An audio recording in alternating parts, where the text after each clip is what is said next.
Sound भी लिख कर रहा है, ठीक। बताइएगा, इंडियन पॉलिटी जो कि पहला सेक्शन संविधान, भारतीय संविधान देता है कि भारतीय संविधान के विकास का संक्षिप्त विवरण जो है उसको देखते हैं, यानी संविधान का विकास कैसे कैसे करके हुआ, जिसमें से सर्वप्रथम जो है 1757 की पलासी की लड़ाई होता है, ठीक है, जो कि डेट की बात यदि करें तो कब हो जाएगा, 23 जून 1757 को प्लासी का लड़ाई हुआ था। किस लिए हुआ था? प्लासी की लड़ाई किस लिए हुआ था? तो ब्लैक होल की घटना के कारण हुआ था। ब्लैक होल की घटना जो कि कब हुआ था? 20 जून 1756 को। ध्यान रखिएगा डेट विद डेट, 20 जून 1756 को ब्लैक होल की घटना हुआ था। जो कि ब्लैक होल की घटना में क्या था, तो सिराजुद्दौला के द्वारा जो है, यानी जो टोटल 146 अंग्रेज को पकड़ के लाके जो है एक छोटे से कमरा में बंद कर दिया गया था, जिसमें से मात्र कितना लोग जिंदा बचा था? 23 लोग जिंदा बचा था। याद कैसे रखना है इस चीज को भी समझिएगा। 23 जून 1757 को प्लासी की लड़ाई भी हुई है, और वही 23 से ध्यान रखना है कि 146 लोग में 23 दूना 46 भी होता है, तो 146 में मात्र जो है 23 लोग जिंदा बचे थे, बाकी लोग जो है मर गए थे। यानी छोटे से कमरे में यदि बंद कर देंगे, 2-3 दिन बाद खोला जाएगा तो कुछ ही लोग जिंदा बचेंगे, इसमें 23 लोग जिंदा बचे। उसके आगे चल के क्या होता है कि उस घटना को आंखों देखा हाल बताने वाला एक जो है ब्रिटिश पत्रकार था, जिसका नाम क्या था? हॉलवेल। तो इसे ध्यान रखना है कि ब्लैक हॉल की घटना बोलते हैं तो हॉल से हॉलवेल, यानी पत्रकार कौन था? हॉलवेल पत्रकार के द्वारा जो है उस घटना को देखा गया था, और उन्होंने बाद में जो है आंखों देखा हाल बताया था कि क्या क्या हुआ था उसमें। इसके बाद जो है जो कि इस घटना का कारण जो है आगे चल के जो है प्लासी की लड़ाई हुआ, और प्लासी की लड़ाई में जो है अंग्रेजों का नेतृत्व किसके द्वारा किया गया था? रॉबर्ट क्लाइव के द्वारा किया गया था, रॉबर्ट क्लाइव के द्वारा। और ये सिराजुद्दौला जो था, ये कहाँ का नवाब था? बंगाल का नवाब था सिराजुद्दौला, जो कि 1757 में जो है इसकी प्लासी की लड़ाई के अंतर्गत जो है इसकी मृत्यु हो जाती है। तब 1757 के अंतर्गत इसकी मृत्यु हो जाती है, और मृत्यु होने का कारण भी क्या था? इसे मार दिया गया था रास्ते में ही, और इसमें जो है युद्ध का जो है पहले से ही निर्णय ले लिया गया था कि इस युद्ध में क्या क्या किसके साथ मिलकर, तो मीर जाफर जो कि सिराजुद्दौला का सेनापति था, मीर जाफर जो कि सिराजुद्दौला का सेनापति था, और सेनापति से ही जो है संधि कर ली जाती है कि इस युद्ध में उसको हरा देना है, और आगे चल के जो है तुम्हें जो है बंगाल का नवाब बना देंगे। और इसी तरह किया गया। और इसमें जो है सिराजुद्दौला का एक व्यक्ति होता है जो कि विश्वासघात नहीं करता, यानी उसके समर्थन में कौन आता है? मीर मदान आता है। मीर मदान आता है जो कि इसके साथ में आता है, बाकी सब जो है विश्वासघात करता है। फिर आगे चल के जो है इसी घटना का बदला लेने के लिए जो है आगे चल के क्या होता है, जो 1757 में फिर बना देता है किसको नवाब? तो अब सिराजुद्दौला खत्म, मीर जाफर को बनाता है, और मीर जाफर को जब बंगाल का नवाब बनाता है 3 साल के बाद, यानी 57 से 60, 1757 से 60 तक मीर कौन रहता है? जाफर रहता है। फिर मीर जाफर जो है थोड़ा अपने मनमानी कर देता है, तो मीर जाफर को हटा के मीर जाफर का ही दामाद होता है कौन? मीर कासिम, जिसे जो है फिर से जो बंगाल का नवाब बनाता है मीर कासिम को। और मीर कासिम भी जो है राजधानी को जो है जब मुर्शिदाबाद से मुंगेर जब स्थानांतरित कर देता है, तो फिर मीर कासिम को भी हटाकर सोचा इससे बढ़िया इसका ससुरे था, ठीक है। फिर जो है मीर जाफर को जो है फिर से बना देता है, और जो कि कितना में 1757 से 60 तक वो रहा, फिर 60 से 63 तक जो है फिर मीर जाफर आता है। इसीलिए इतिहास में कहीं कहीं पे जो है क्लाइव का कुत्ता किसे कहा जाता है? मीर जाफर को कहा जाता है, यानी क्लाइव जैसा कहा वैसा करते गया। तो रॉबर्ट क्लाइव, और रॉबर्ट क्लाइव दूसरी बार जो है कब आया था? 1765 में, ठीक है, जो कि बंगाल का गवर्नर के रूप में जो है शपथ लिया है, कहने का मतलब 1765 में। और 1765 में क्या करता है बंगाल के गवर्नर के रूप में? इसके द्वारा द्वैध शासन की नीति को लागू किया जाता है। कहां में? बंगाल में। द्वैध शासन की नीति बंगाल में कब लागू किया? 1765 में। और 1765 के बाद जो है द्वैध शासन यानी द्वैध शासन की नीति को समाप्त करने वाला कौन था? वारेन हेस्टिंग्स, जो कि कब समाप्त किया था? 1772 में। ध्यान रखिएगा, एक सप्ताह यानी 7 साल बाद, ठीक है। 65 में 7 जोड़ते हैं कितना होता है? 72। यानी बंगाल से जो है वारेन हेस्टिंग्स के द्वारा जो है द्वैध शासन को समाप्त कर दिया गया। इतना क्लियर हो गया होगा। अब क्या होता है कि इसमें जो है मीर कासिम को जो हटाया था, यानी जो मीर जाफर का दामाद था, तो मीर कासिम के दिमाग में चल रहा था कि हमें हटा दिया है, तो यानी तो इसके दिमाग में जो चल रहा था कि हम बदला कैसे ले। ये सोचा कि अंग्रेज से तो जीत सकता नहीं था अकेला, ठीक है। तो मीर कासिम के द्वारा जो है एक त्रिगुट सेना का गठन किया जाता है, त्रिगुट का गठन किया जाता है, जिसमें तीन होता है। एक तो पहला तो मीर कासिम की करते हैं, मीर कासिम, और जो कि बंगाल का अपदस्थ नवाब मीर कासिम। एग्जाम में फंस जाता है क्वेश्चन कि बक्सर की लड़ाई में जो है कौन था, ठीक है, जो बंगाल का नवाब कौन था। तो बक्सर की लड़ाई में बंगाल का नवाब कौन होगा, आप लोग बताइएगा सोच के। मीर जाफर होगा ना, फिर कंफ्यूज कर रहे हैं। बक्सर की लड़ाई में मीर जाफर हो जाएगा बंगाल का नवाब, और अपदस्थ नवाब कौन हो जाएगा, मीर कासिम हो जाएगा अपदस्थ नवाब। और मीर कासिम अपदस्थ नवाब, इसके साथ साथ एक है अवध के नवाब जो थे शुजा उदौला। कौन थे, अवध के नवाब शुजा उदौला के साथ। और एक किसको शामिल किया, मुगल बादशाह, जो कि बक्सर की लड़ाई के समय शाह आलम द्वितीय, बक्सर की लड़ाई के समय मुगल बादशाह कौन था, शाह आलम द्वितीय था। और शाह आलम द्वितीय जो है इस युद्ध में जो है शामिल होता है। तो तीन कौन, त्रिगुट में कौन कौन आ जाएगा, इधर आ जाइए, आप आ जाइए, आके बैठ जाइए, ठीक है। कौन आ जाएंगे, शाह आलम द्वितीय, और दूसरा कौन होंगे, मीर कासिम अपदस्थ नवाब, और तीसरा की बात करें तो अवध का नवाब शुजा उदौला। तो सिराजुद्दौला और शुजा उदौला में भी कंफ्यूजन होता है, इसको भी क्लियर करके रखिएगा। सिराजुद्दौला और शुजा उदौला देखने में ऐसे ही लगता है और एग्जाम में फंस जाते हैं, इसका ध्यान रखिएगा। शुजा उदौला जो था वो कहाँ का था, अवध का नवाब था, और सिराजुद्दौला कहाँ का था, बंगाल का नवाब था। ये ध्यान रखना। सिराजुद्दौला की मृत्यु भी ऐसे कब हो गया था, 1757 में ही हो गया था। यहां तक तो क्लियर होगा। चलिए, इसके बाद जो है बक्सर की लड़ाई कब होता है, 22 अक्टूबर 1764 को होता है। और यहाँ के बाद जो है अगला एक ही बार जो है 1773 का रेगुलेटिंग एक्ट आता है। कब आता है, 1773 का रेगुलेटिंग एक्ट आता है, जिसके तहत जो है सर्वप्रथम जो है कलकत्ता में सुप्रीम कोर्ट की स्थापना की जाती है।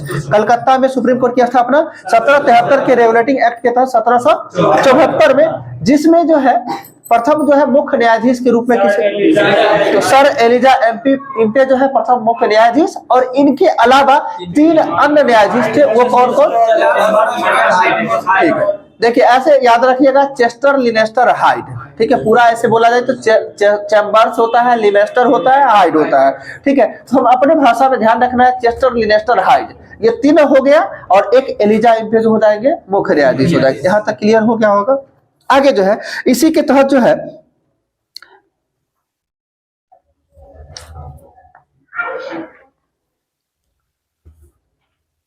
और इसी 1773 के रेगुलेटिंग एक्ट के तहत जो है बोर्ड ऑफ डायरेक्टर्स के द्वारा जो है, हाँ, ब्रिटिश सरकार को जो है बोर्ड ऑफ डायरेक्टर्स के माध्यम से कंपनी पर जो है नियंत्रण सशक्त हो गया था, ठीक है, नियंत्रण सशक्त हो गया था। और 1773 के रेगुलेटिंग एक्ट से जो है कुछ नहीं पूछा जाता है, और अंग्रेजों का, यानी कहने का मतलब संविधान का विकास का पहला ये 1773 का अधिनियम आता है, जिसे रेगुलेटिंग एक्ट के नाम से भी जाना जाता है। फिर आगे चल के आता है एक एक्ट ऑफ सेटलमेंट, और जैसे बोलने पे ही लगता है, सेटलमेंट का मतलब होता क्या है, जो भी गड़बड़ी होगा उसको सही कर देना। तो गड़बड़ी होगा सही कर देना, इसका मतलब क्या हुआ, 1773 के रेगुलेटिंग एक्ट में जो है जितनी भी कमियां थी उन कमियों को जो है दूर किया गया था, किसके माध्यम से, एक्ट ऑफ सेटलमेंट, जो कब आया था, 1781 में आया था। मतलब सीधा समझना, नया चीज ज्यादा दिन, कितना दिन चलता है, 9 दिन, सीधा सीधा 9 दिन से ध्यान रखना है। 73 में 9 जोड़ते हैं तो कितना होता है, 82। समझिए कि 9 दिन भी नहीं चल पाया, 1 साल कम करते हैं, यानी 81 तक,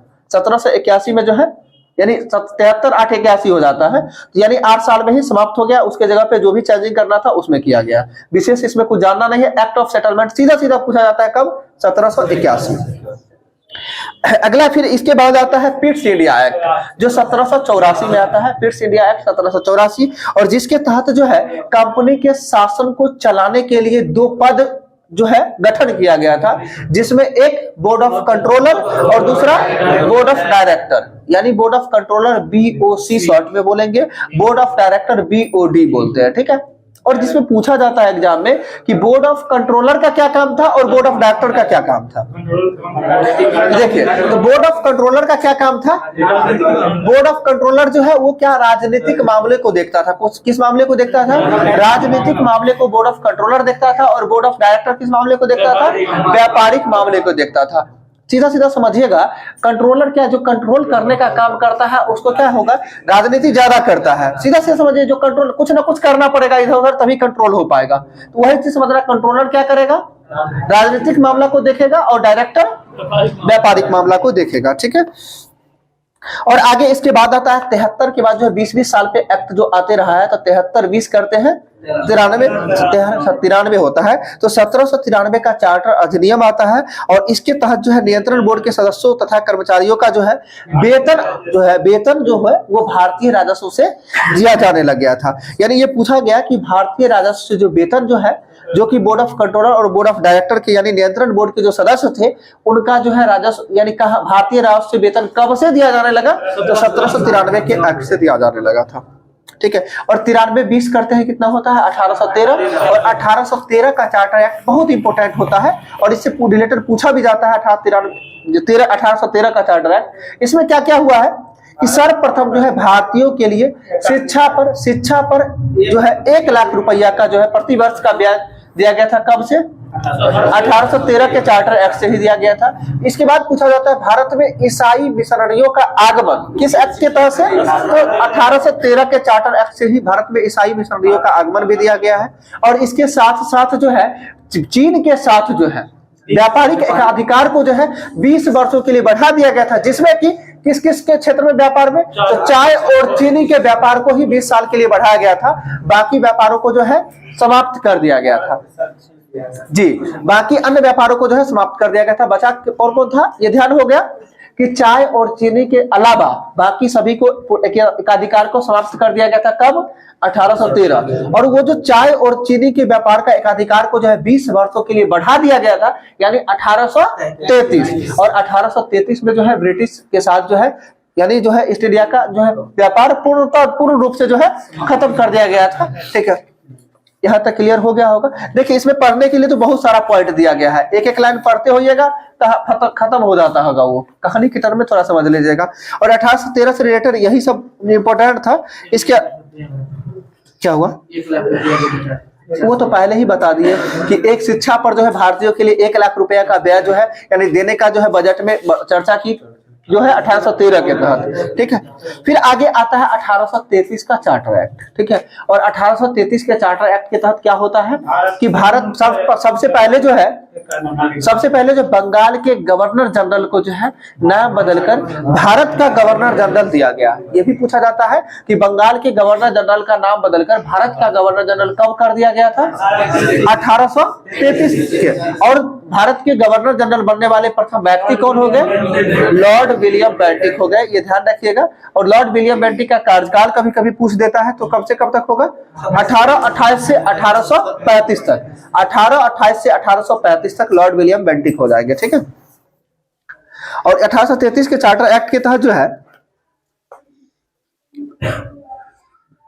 हाँ, इससे पहले ही बता दिए थे कि जो व्यापार को जो है यानी इसके द्वारा जो व्यापारिक अधिकार को जो है पूर्णतः समाप्त कर दिया गया था। ठीक है, ये भी है। और जो है कंपनी का कार्य जो है ब्रिटिश सरकार की ओर से जो है मात्र भारत पर जो है शासन करना रह गया था।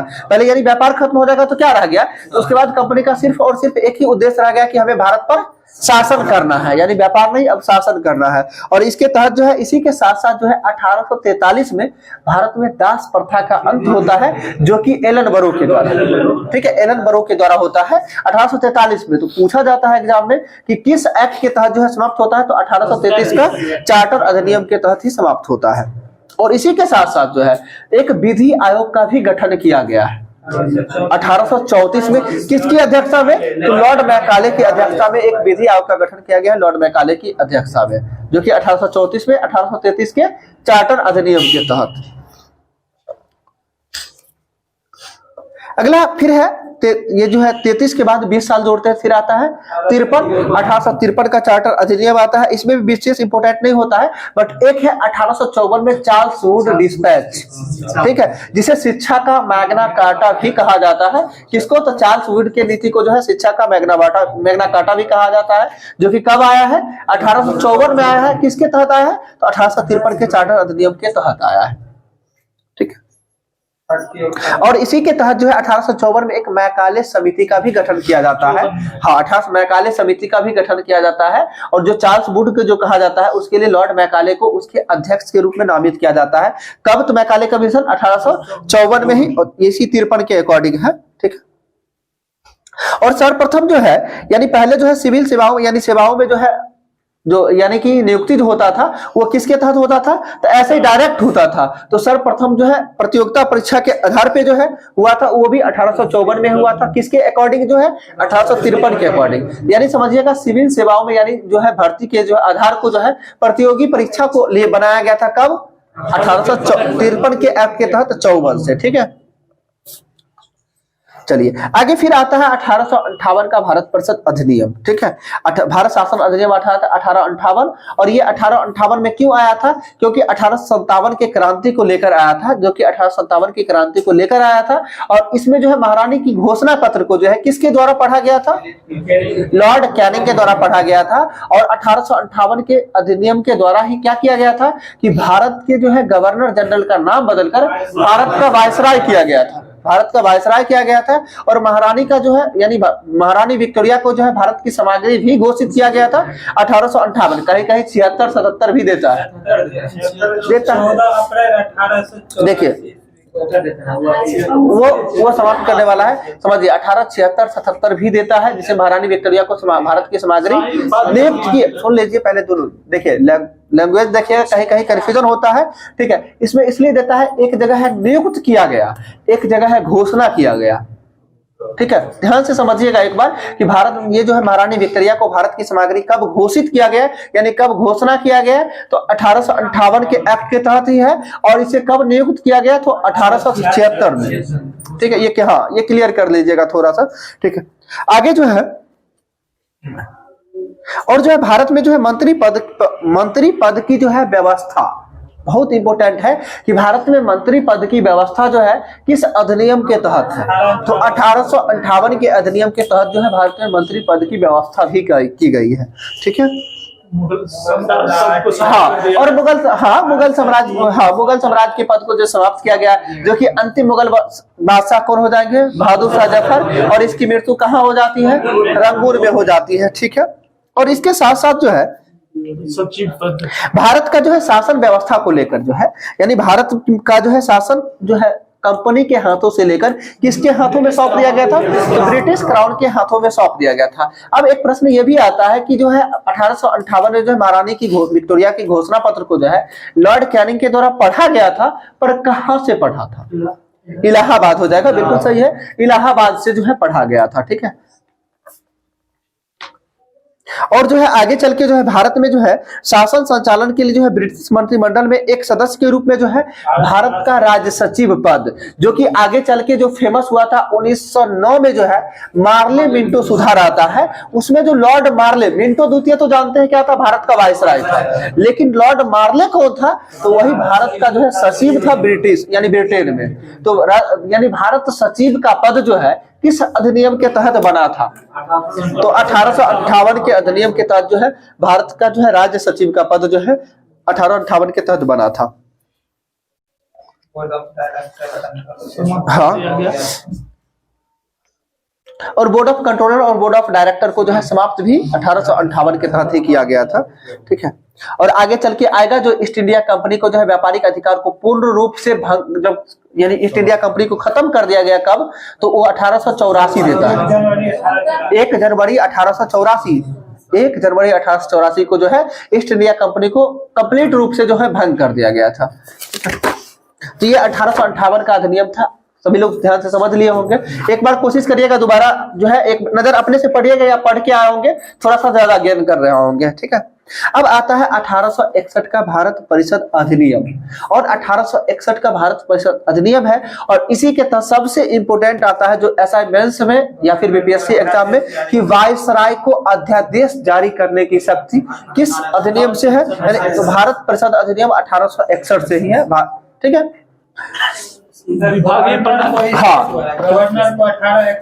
राष्ट्रपति को 1935 सुन लीजिए। ठीक है, नहीं ऐसा नहीं है, आप सुन लीजिए क्या हुआ, राष्ट्रपति को अध्यादेश जारी करने का शक्ति जो है वो 1935 के भारत शासन अधिनियम के तहत है, और वायसराय को अध्यादेश जारी करने का शक्ति जो है ये 1861 के अकॉर्डिंग है। ठीक है, और अध्यादेश की जो अवधि था यानी मैक्सिमम अवधि 6 महीने का हुआ करता था। अध्यादेश की अवधि कितना मंथ, 6 मंथ हुआ करता था। ठीक है, और अभी जो राष्ट्रपति अध्यादेश जारी करते हैं उनका जो मैक्सिमम अवधि कितना है, 3 साल सप्ताह 7 सप्ताह है, ध्यान रखिएगा। 7 सप्ताह 6 सप्ताह है, 6 सप्ताह 42 दिन है, उल्टा बोला गया। 6 सप्ताह है अध्यादेश की अवधि।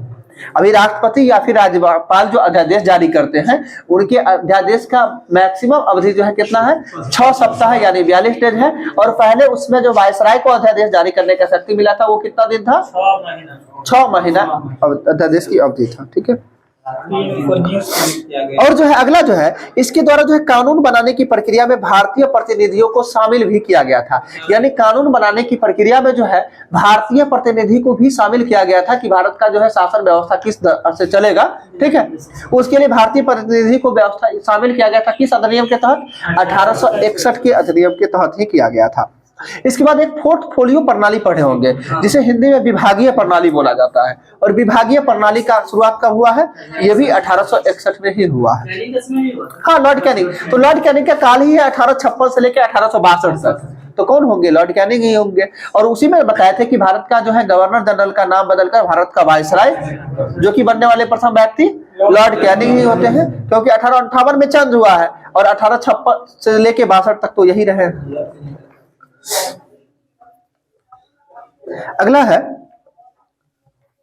लॉर्ड कैनिंग के द्वारा जो है 1862 में भारतीयों में जो है बनारस के राजा, पटियाला के महाराजा और सर दिनकर राव को जो है विधान परिषद में मनोनीत किया था। यानी 3 व्यक्ति को जो है विधान परिषद में मनोनीत किया गया था। किसको किसको, एक था जो बनारस के राजा को, और दूसरा था पटियाला के महाराजा, और तीसरा जो था सर दिनकर राव। इन तीनों को जो है विधान परिषद में मनोनीत किया गया था। किसके द्वारा किया गया था, लॉर्ड कैनिंग के द्वारा। कब, तो 1862 में। ठीक है। फिर आगे चल के आता है 1873 का चार्टर अधिनियम। ठीक है, 1873 ईस्वी का अधिनियम जो आता है, और इस अधिनियम के तहत जो है, इसी अधिनियम के तहत 1 जनवरी 1884 को जो है ईस्ट इंडिया कंपनी को औपचारिक रूप से जो है भंग कर दिया गया था। यानी ईस्ट इंडिया कंपनी को औपचारिक रूप से भंग कब, 1 जनवरी 1884। किस एक्ट के तहत, तो 1873 के एक्ट के तहत। ठीक है, विशेष इसमें कुछ इंपोर्टेंट है नहीं। अगला है शाही उपाधि अधिनियम एक आया है, जो कब आया है ये बताना है। तो शाही उपाधि अधिनियम आया है, वो कब, 1876 में आया है शाही उपाधि अधिनियम। ठीक है। और इसके तहत जो है महारानी विक्टोरिया को जो है भारत की सामग्री घोषित किया गया है। देखिए यहाँ पे घोषित ही लिख दिया है, 14 अप्रैल नहीं, 28 अप्रैल है। 28 अप्रैल 1876 को जो है महारानी विक्टोरिया को भारत की सामग्री घोषित किया गया है। यहाँ पे घोषित देता है, कहीं पे, ठीक है, कहीं पे नियुक्त किया गया है। देखिए यहाँ पे यदि घोषित दे रहा है तो 1858 में नियुक्त किया गया था। ठीक है, नियुक्ति यानी पहले लेकिन घोषणा होगा फिर नियुक्ति होगा ना, ये उल्टा दे रहा है। ठीक है। और बहुत जगह इसका लुसेंट में देखिएगा, ऑब्जेक्टिव वाला में वहां पे कुछ और देता है, दृष्टि में कुछ और देता है। ठीक है, इसमें कंफ्यूजन ये सदा रहेगा, तो ध्यान रखिएगा, हमेशा लेके चलिएगा। 1858 एक्ट अधिनियम जब आएगा 1858 होगा, और शाही उपाधि अधिनियम है तो ये 1876 है, ये ध्यान रखना है। अगला है, फिर इसके बाद आता है 1892 का भारत परिषद अधिनियम, और ये भी बहुत इंपॉर्टेंट है। इसलिए इंपॉर्टेंट है कि सर्वप्रथम जो है बजट पर बहस करने का अधिकार जो है 1892 के एक्ट के तहत ही दिया गया है। ब से बजट, ब से बहस, ब से 92, ये तीनों ध्यान रखिएगा। बजट पर बहस 1892 हो जाएगा। ठीक है। हाँ, और अप्रत्यक्ष चुनाव प्रणाली की भी शुरुआत जो हुआ था वो भी 1892 हाँ 1892 में ही जो है अप्रत्यक्ष चुनाव प्रणाली की भी शुरुआत हुई थी। अगला फिर आता है 1909 का पार्लियामेंट सुधार अधिनियम आता है, जो कि जिसमें जो है यानी पृथक निर्वाचन की व्यवस्था की जाती है। तो पृथक में क्या हुआ, हाँ वही पृथक निर्वाचन किसके लिए आया था, तो मुस्लिम बहुल क्षेत्र के लिए आया था। ठीक है।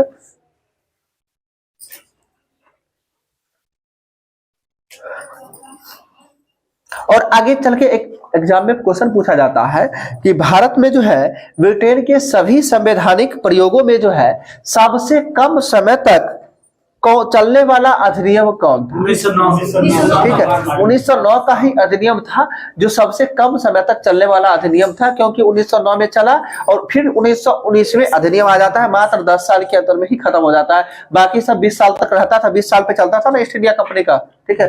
तो ये जो है कब जो है 1909 का अधिनियम जो है सबसे कम समय तक चलने वाला अधिनियम था। आगे चल के जो है 1919 का फिर भारत शासन अधिनियम आता है 1919, जिसे मॉन्टेग्यू चेम्सफोर्ड सुधार के रूप में भी जाना जाता है। ठीक है, क्या हुआ? 1935 में इसमें तो नहीं, कोई बात नहीं, बहुत सारा चीज है इसको लेके परेशान है। पहले एक बार लुसेंट को भी लेके चलना है ना, लुसेंट को बढ़िया से कर लीजिए। अब बता रहे हैं लुसेंट को बढ़िया से कर लीजिए, एक बार सिर्फ सुन लीजिए। इसके बाद इससे जो है इंडियन पॉलिटी से रिलेटेड कम से कम 500 क्वेश्चन हम करवाएंगे, जो कि अदर जो है यानी सभी बुक को लेके, जो यहाँ से क्वेश्चन छूटेगा वहां पे कवर हो जाएगा। ठीक है, और वो ऑब्जेक्टिव क्वेश्चन भी होगा, टेस्ट और डिस्कशन दोनों चीज करवा देंगे। भले ही 2 दिन 3 दिन समय लगेगा, कोई दिक्कत नहीं, बढ़िया से एक बार पढ़ लीजिए, बढ़िया से पढ़ लीजिएगा, दिक्कत नहीं होगा इन फ्यूचर। ठीक है, नहीं तो पता चलता है इसी चीज को बार बार पढ़ते रहते हैं, पता चलता है जैसे पढ़े वैसे ही जाते जाता है। चलिए आगे देखते हैं। 1919 के तहत जो क्या हुआ था कि प्रथम राज्य परिषद तथा दूसरी विधानसभा को यानी जो इसे 2 भागों में बांटा गया था कि केंद्र में द्विसदनात्मक जो है केंद्र में द्विसदनात्मक विधायिका का स्थापना कब हुआ? 1919 में। इसमें बड़ी कंफ्यूजन होता है, जो केंद्र में जब ये द्विसदनात्मक व्यवस्था आएगा तो 1919 ध्यान रखिएगा, और केंद्र में द्वैध शासन की बात करते हैं तो 1935 हो जाएगा। प्रांतों में द्वैध शासन कब हो जाएगा? 1919 हो जाएगा। ठीक है, और एक कंफ्यूजन आगे चलता है, प्रांतीय स्वायत्तता की जो है घोषणा, ये 1935 हो जाएगा। बड़ी कंफ्यूजन होता है इसमें, ध्यान रखिएगा और हमेशा होगा, एक बार क्लियर कर लीजिए। प्रांतीय स्वायत्तता 1935, प्रांतों में द्वैध शासन 1919, केंद्र में द्वैध शासन 1935, और एक था जो है केंद्र में द्विसदनात्मक विधायिका, तो 1919 हो जाएगा। ठीक है, ये 4-5 पॉइंट है, 1-2 बार नोट कर लीजिएगा, रिवाइज करिएगा, अपने क्लियर हो जाएगा। चुनाव बनना। हाँ, और आगे चल के जो प्रांतों में द्वैध शासन के जनक के रूप में किसे जाना जाता है? तो लियोनस कार्टियस को जाना जाता है। प्रांतों में द्वैध शासन के जनक के रूप में किसे जाना जाता है? लियोनस कार्टियस को जाना जाता है। ठीक है,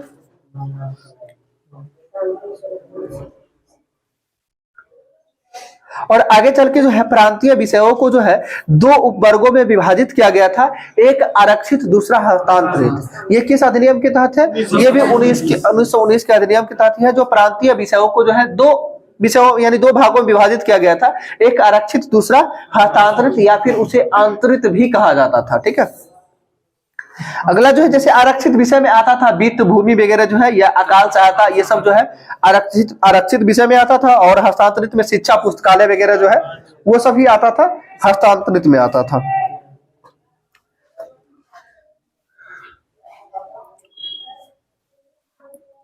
आगे चल के जो है पहली बार केंद्रीय बजट को जो है राज्यों के बजट से अलग कर दिया गया था, यानी केंद्रीय बजट को राज्यों के बजट से अलग जो है कब, किस अधिनियम के तहत किया गया था? 1919 के अधिनियम के तहत ही किया गया था। ठीक है, 1919 में ही किया था। ठीक है, बजट 1933 में था, पूरा संपूर्ण देश के लिए एक बजट बनाया। देखिए वो संपूर्ण देश के लिए बजट है 1933 की 37 नहीं, देख लीजिएगा, नहीं इसमें नहीं होगा। ठीक है, आगे समझिएगा। एक 1919 का अधिनियम है महिलाओं को वोट देने का अधिकार। जहां से जो इंपोर्टेंट है उस चीज को लेके चलिए, जो एग्जाम में पूछा जाता है, महिलाओं के लिए जो है वोट देने का अधिकार 1919 का अधिनियम के तहत। 1919 के अधिनियम के तहत ही जो है सिविल सेवा या जो है ये देखते हैं वर्तमान में जो है जो सिविल सेवा यानी यूपीएससी की बात करते हैं, तो यूपीएससी में पहले यूपीएससी यानी संघ लोक सेवा आयोग नहीं होके सीधा लोक सेवा आयोग था, और लोक सेवा आयोग का गठन जो है कब किया गया था? 1926 में किया गया था, जो कि 1919 के अधिनियम के तहत थी। और इसी के तहत जो है एक कमीशन का गठन किया गया था, जिसका नाम ली कमीशन, जिसका गठन 1923-24 में, और ली कमीशन के सिफारिश पर ही 1926 में सिविल सेवा का गठन किया गया था। ठीक है, लोक लेखा समिति 1922 में इसी के तहत, हाँ इसी के तहत है। लोक लेखा समिति 1922 में इसी के तहत उसका भी गठन किया गया था। ठीक है, बहुत सारा चीज है।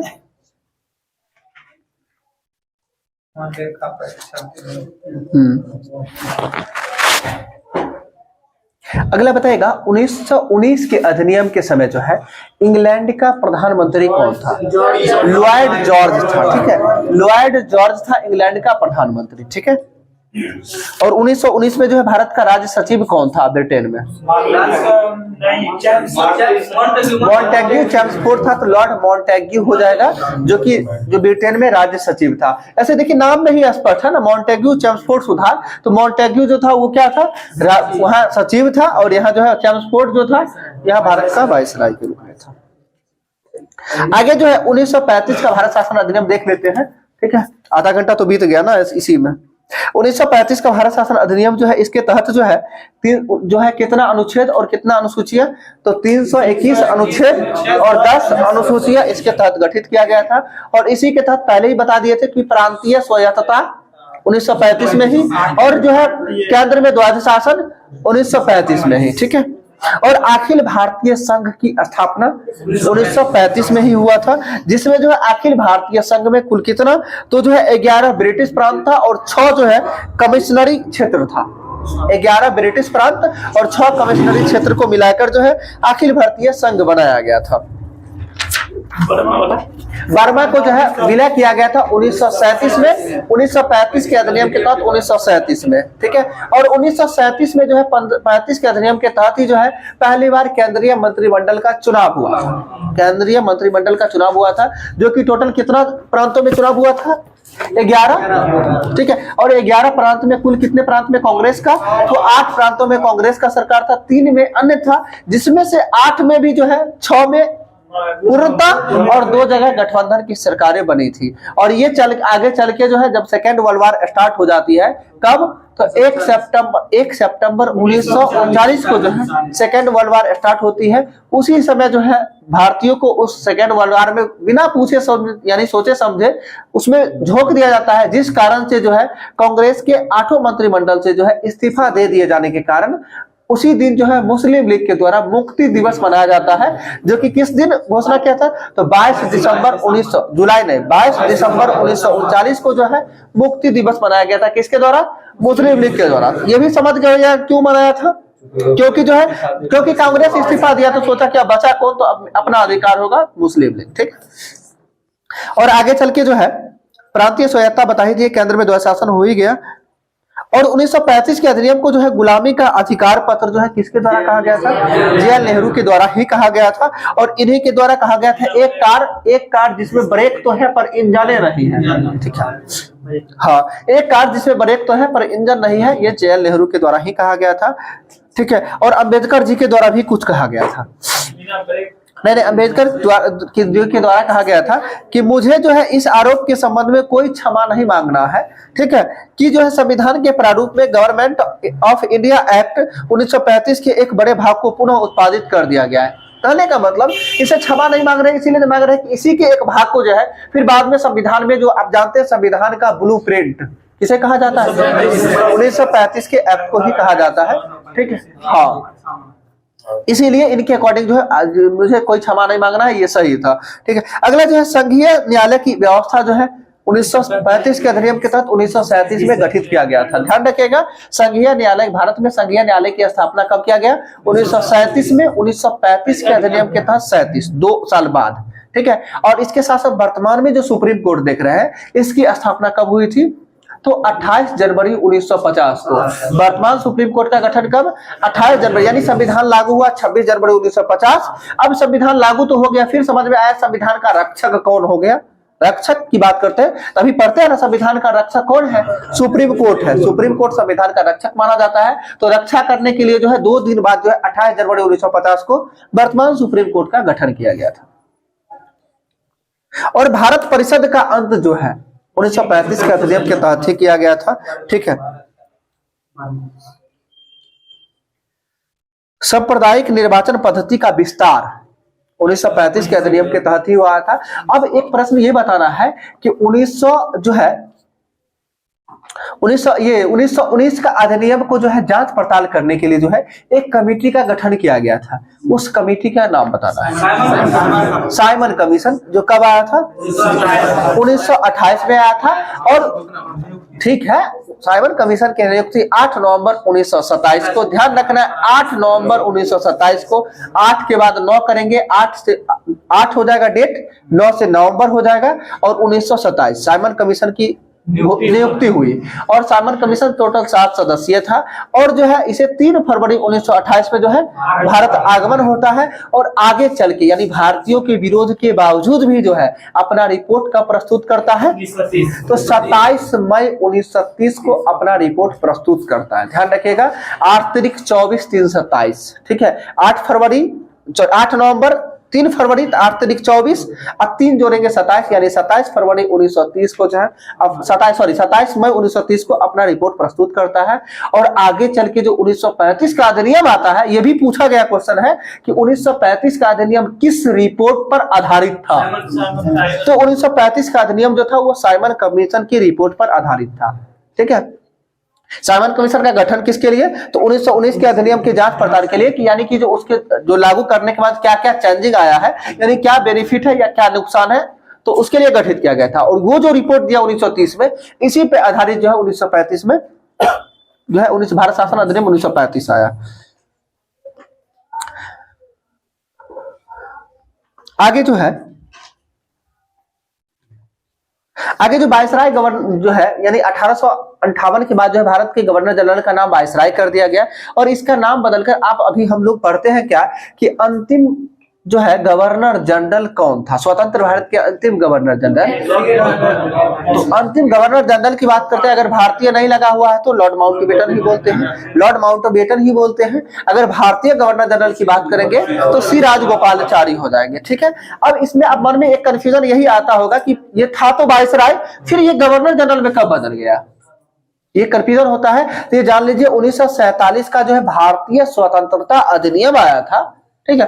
भारतीय स्वतंत्रता अधिनियम 1947 में जो आया था, उसी के तहत जो है भारत के वायसराय का नाम बदलकर फिर से गवर्नर जनरल कर दिया गया था, ठीक है। ध्यान रखिएगा।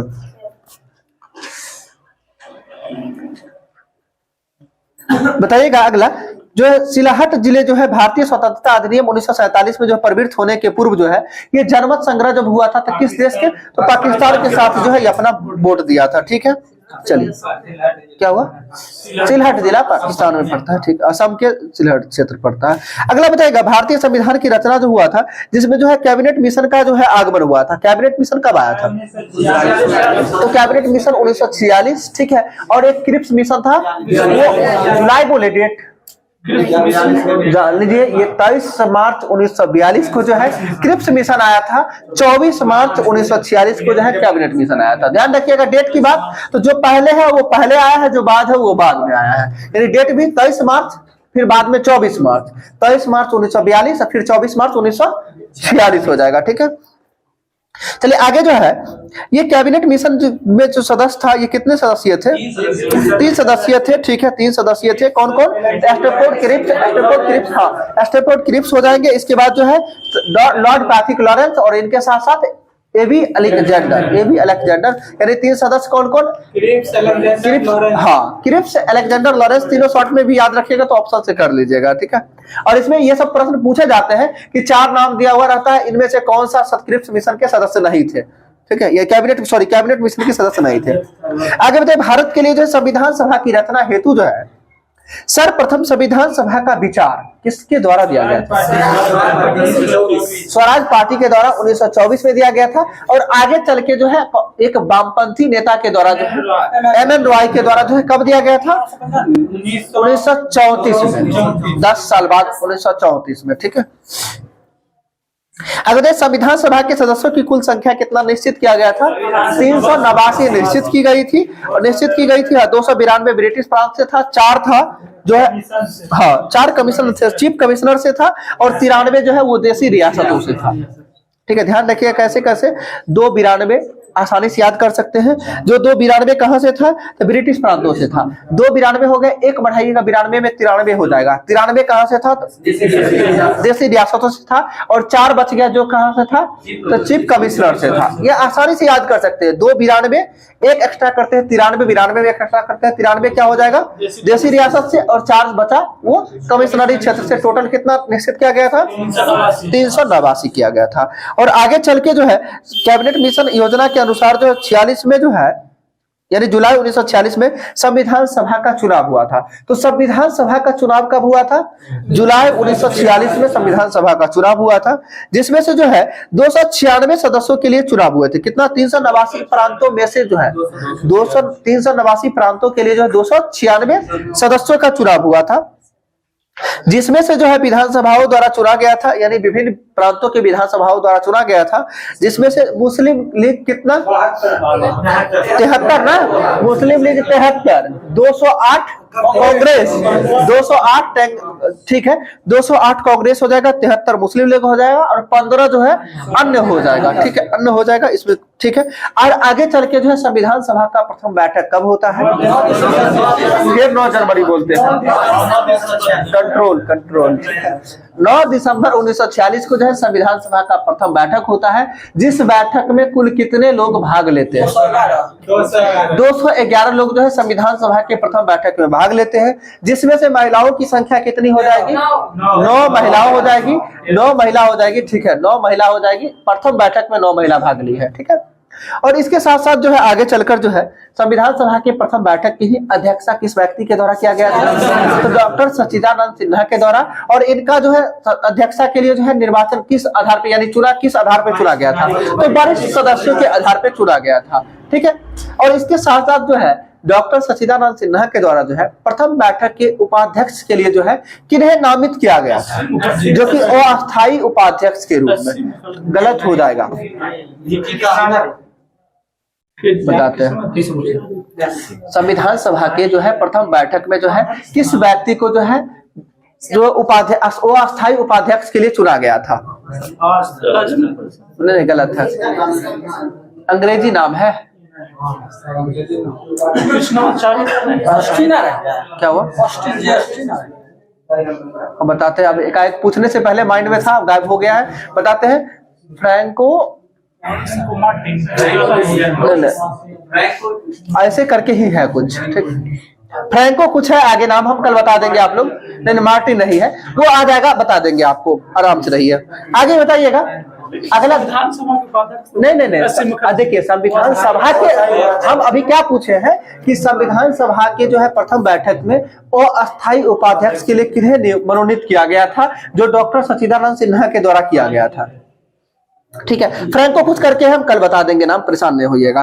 ठीक है, आगे जो दूसरा बैठक जो हुआ था कब? 11 दिसंबर 1946 को, जिसमें अस्थायी अध्यक्ष के रूप में डॉक्टर राजेंद्र प्रसाद और अस्थायी उपाध्यक्ष के रूप में एस.सी. मुखर्जी हो जाएगा। यहाँ पे एस.सी. मुखर्जी बनते हैं। ठीक है, क्या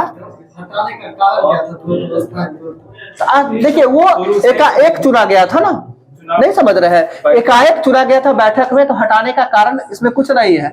हटाने का कारण कहिएगा तो वरिष्ठ सदस्य के आधार पर चुना गया था, लेकिन जिसमें जो योग्यता की बात करें तो जो रहता है उसको बनाया जाता है। तो अस्थायी अध्यक्ष के रूप में किन्हें नियुक्त किया गया था? तो डॉक्टर राजेंद्र प्रसाद को नियुक्त किया गया था। 11 हो गया, 11 में 2 फिर जोड़ते हैं, यानी 13 दिसंबर 1946 को। उसमें क्या हुआ था? तो जो है प्रस्तावना को जो है संविधान सभा के बीच जो है प्रस्तुत किया गया था। किसके द्वारा? जवाहरलाल नेहरू के द्वारा जो है प्रस्तुत किया गया था, यानी उद्देशिका बोलते हैं। और आगे चल के जो है इसे स्वीकृति कब मिला? 22 जनवरी 1947 को जो है प्रस्तावना को स्वीकृति मिल गई थी। ठीक, आगे जो बताइएगा, हैदराबाद एक ऐसा देशी रियासत था जिसके प्रतिनिधि संविधान सभा में जो है सम्मिलित नहीं हुआ था। यानी किस देशी रियासत के प्रतिनिधि संविधान सभा में शामिल हुआ था? हैदराबाद का नहीं शामिल हुआ था। ठीक है, और जो है प्रांतों या देशी रियासतों को उनकी जनसंख्या के अनुपात में संविधान सभा में प्रतिनिधित्व दिया गया था। कितने जनसंख्या पे? 10 लाख पर 1 था। ठीक है, अगला बताइएगा, प्रांतों का जो है प्रतिनिधित्व मुख्यतः 3 समुदायों की जनसंख्या पर आधारित था। वो कौन कौन से समुदाय था? ठीक है, तो ठीक है, सिख, मुस्लिम और साधारण, वही सामान्य, सही है, सिख, मुस्लिम और साधारण, ये 3 वर्गों में विभाजित था। अगला बताइएगा, संचालन समिति के अध्यक्ष कौन थे?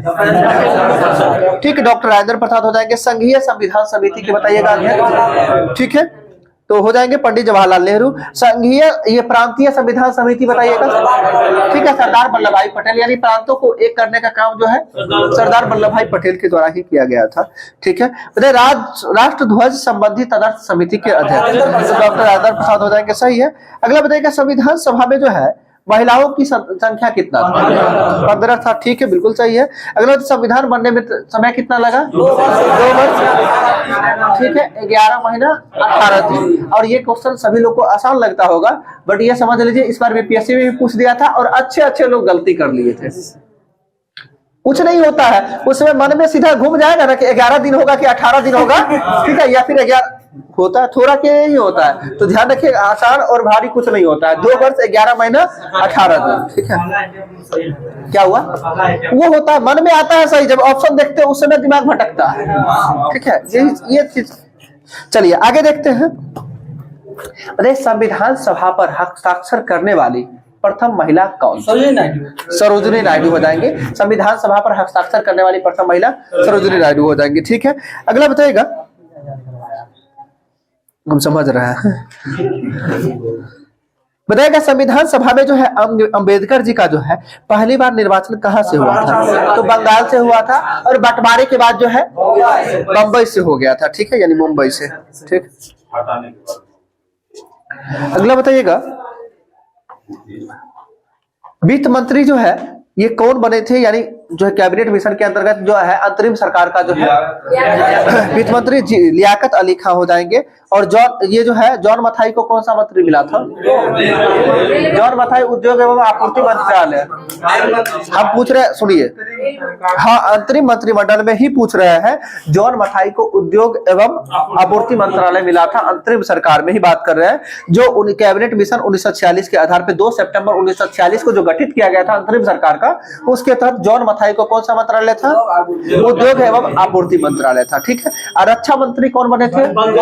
बलदेव सिंह हो जाएंगे। ठीक है, और गृह मंत्री तो सभी लोग को पता होगा, सरदार वल्लभ भाई पटेल हो जाएंगे। ठीक है, और श्रम मंत्री दोनों जगह एक ही है, जगजीवन राम हो जाएंगे। ठीक है, बताइएगा, संविधान सभा का जो है प्रथम वाचन कब हुआ था? 4 नवंबर से 9 नवंबर 1948। 4 नवंबर से 9 नवंबर 1948 को जो है संविधान सभा का प्रथम वाचन हुआ था। ठीक है, बताइएगा, 26 नवंबर 1949 ईस्वी तक जो चला था संविधान का तीसरा वाचन, जो अंतिम वाचन था वो चला था। और इसमें जो है संविधान सभा को जो है यानी संविधान को जो है पारित कर दिया गया था। और इस दिन संविधान सभा के कितने सदस्य जो है उसमें उपस्थित थे? 284। ठीक है, 2 चौका 8। ठीक है, यानी 284, 2 चौका 8, 2 चौका 8, बीच में 8 आ जाएगा, 284। ठीक है, 284 सदस्य जो है जिस दिन जो है उस दिन उपस्थित हुए थे। ठीक है, जी, 26 नवंबर 1949 को संविधान सभा में कुल कितने सदस्य उपस्थित हुए थे? 284 सदस्य उपस्थित हुए थे। चलिए, ठीक है, आगे बताइएगा। संविधान सभा में जो है क्यावें अधिवेशन में, संविधान सभा के क्यावें अधिवेशन में महात्मा गांधी को श्रद्धांजलि अर्पित की गई थी? 7वें अधिवेशन में किया गया था। ये बताइएगा, संविधान सभा का प्रतीक चिन्ह जो है यानी मोहर पे जो किसका था? हाथी। ठीक है, प्रतीक चिन्ह। महात्मा गांधी को जो है श्रद्धांजलि अर्पित किया गया था 7वें अधिवेशन में, संविधान सभा के 7वें अधिवेशन। अगला बताइएगा,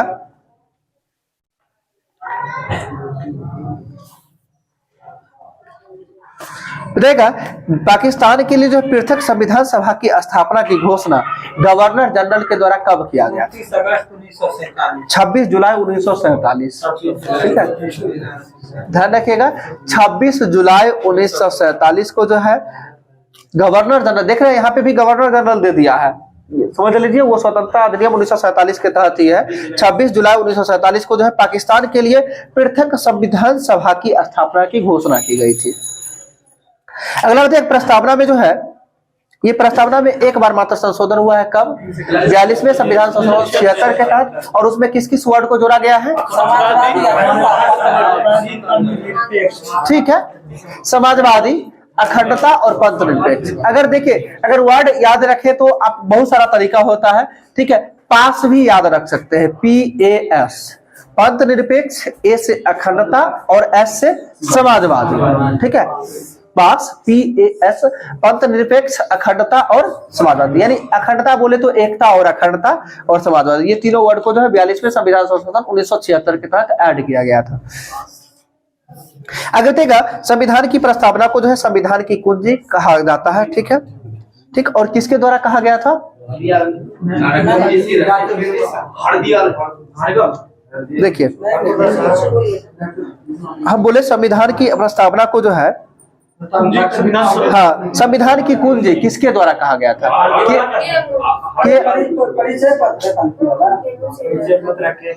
पालकी वाला परिचय पत्र कहा, के एम मुंशी होना चाहिए इसका जो है, के एम मुंशी बोलते हैं।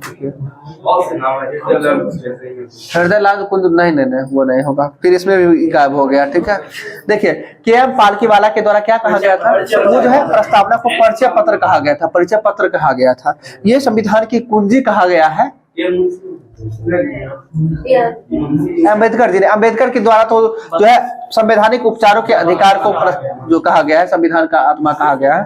ठीक है, बता देंगे इसको भी कल जो है ना, क्लियर करवा दें एक बार जो है मिसलेनियस में जब चलेगा ना, सारा आ जाएगा वहां पे। ठीक है, आगे बताइएगा। बताइए प्रस्तावना को जो है न्यायालय में परिवर्तित किया जा सकता है या नहीं? ठीक है, नहीं किया जा सकता है। और यह निर्णय जो है कब लिया गया था? 1957। ध्यान से समझिए, 1957 की बात करते हैं, जो कि आया था यह यूनियन ऑफ जो है, यूनियन ऑफ इंडिया बनाम मदन गोपाल। ठीक है, यूनियन ऑफ इंडिया बनाम मदन गोपाल जो 1957 में आया था। इसके तहत कहा गया था प्रस्तावना को जो है न्यायालय में परिवर्तित नहीं किया जा सकता है। ठीक है, अगला लिखित संविधान की अवधारणा किस देश की देन है? फ्रांस की देन है। बताएगा सर्वप्रथम लिखित संविधान किस देश में का जो है सबसे पहला? अमेरिका। कब लागू हुआ था? 1789। अमेरिका तो स्वतंत्रता हुआ है 4 जुलाई 1776 को। 13 साल बाद 1789 में जो है अमेरिका में जो है संविधान लागू किया। क्या हुआ? ठाकुरदास भार्गव। सही है, प्रस्तावना को जो है कुंजी कहने ये ठाकुरदास भार्गव हो जाएंगे। ठीक है, ठाकुरदास भार्गव। बताइएगा भारतीय राजनीतिक व्यवस्था में जो है सबसे सर्वोच्च कौन है? संविधान हो जाएगा। भारतीय राजनीतिक व्यवस्था में जो है सर्वोच्च कौन होगा? संविधान हो जाएगा। ठीक है, सबसे बड़ा लिखित संविधान किस देश का? भारत का हो जाएगा। और सबसे बड़ा संविधान किस देश का? ब्रिटेन का हो जाएगा, जो कि अलिखित है। ठीक है, बताइए भारत के संविधान की जो है प्रस्तावना में कुल कितने प्रकार की न्याय की व्यवस्था की गई है? तो 3 प्रकार की व्यवस्था किया गया है न्याय में। कौन कौन है? सामाजिक, आर्थिक एवं राजनीतिक न्याय। अब ये बताना है सामाजिक, आर्थिक एवं राजनीतिक न्याय जो है ये किस देश के संविधान से प्रेरित है? रूस से होगा प्रेरित। और जो है एकता, अखंडता एवं बंधुत्व जो है ये फ्रांस से। हाँ ठीक है, फ्रांस की क्रांति से ही, फ्रांस से ही हो जाएगा। क्या हुआ? 1789। ठीक है, अगला बताएगा कितने प्रकार की समानता का वर्णन किया गया है? 2 प्रकार का। कौन कौन? प्रतिष्ठा एवं अवसर की समानता हो जाएगा। प्रतिष्ठा एवं अवसर की समानता का व्यवस्था किया गया है। और स्वतंत्रता की बात करें तो कितना हो जाएगा? 5 प्रकार का। कौन कौन होगा? विचार, अभिव्यक्ति हो जाएगा। ठीक है, इसके साथ विश्वास, धर्म एवं उपासना। ध्यान रखिएगा, विचार, अभिव्यक्ति, विश्वास, धर्म और उपासना, ये 5 प्रकार की स्वतंत्रता की व्यवस्था। क्या बोले? कोई दिक्कत? विचार, विश्वास, धर्म, उपासना। हाँ ठीक है, ये विचार, अभिव्यक्ति, विश्वास, धर्म और उपासना, ये 5 प्रकार की जो है। ठीक, देखिए याद करने का कई तरीका है। कहीं पे हम बताते हैं यदि क्या हुआ? नहीं, अच्छा याद तो बहुत लोग किए ही होंगे। मिडिल पहले तो चलता ही था प्रस्तावना हर स्कूल में। हाँ वही हम बता रहे हैं, तो ये चलता था, वो अब खत्म हो गया। बहुत कुछ चलता था। प्रार्थना को लोग को याद है? अभी बहुत कम होंगे, उतना ही याद होगा। ठीक है, वो सबको याद है, गुरु ब्रह्मा है गुरु विष्णु। ठीक है, हम बात करते हैं तो होता बहुत कुछ था। अब कहिएगा तो टेबल तो बच्चा से लेके सब दिन पढ़ते आए हैं, अभी 20 तक टेबल नहीं हो पाता है सबसे। ये हकीकत यही है। ठीक है, मानिए इस चीज को। ठीक, क्योंकि जैसे जैसे खत्म होते जा रहा है ना, रियली बताते हैं, जैसे जैसे खत्म होते जा रहा है, संडे, मंडे, जनवरी, फरवरी का स्पेलिंग सबका गायब होते जा रहा है। देखिए, देख रहे हैं ना? ठीक है, नहीं वही चीज आप। हाँ नहीं जरूरी है ये चीज। ठीक है, अगर जैसे फरवरी भी बोला जाए तो बहुत आदमी को लगता है फरवरी का स्पेलिंग FER होगा या FAR होगा। ठीक है, इसके चक्कर में फंस जाते हैं। ठीक है, ये सब चीज कॉमन चीज है, ध्यान देते रहिएगा इस सब। चलिए, इसलिए पहले क्या करते थे उस चीज को भूल जाइए। अभी क्या था कि जो है संविधान में कुल कितने प्रकार की न्याय की व्यवस्था है? 5 प्रकार का ना, सॉरी न्याय बोलते हैं। स्वतंत्रता की बात करते, स्वतंत्रता 5 प्रकार का है। पहला क्या बताए? विचार, हाँ, अभिव्यक्ति, ठीक है, विश्वास, धर्म, उपासना। ठीक है, उल्टा पुल्टा कैसे हो याद रखिएगा। अगर ज्यादा दिक्कत जिनको कंफ्यूजन होगा ना, 5 का पहला वर्ड लेके एक वर्ड बना लीजिएगा, कहानी खत्म हो जाएगा। ठीक है, अगर नहीं कहिएगा, थोड़ा समय दीजिएगा तो अभी ही बना के हम बता देते हैं।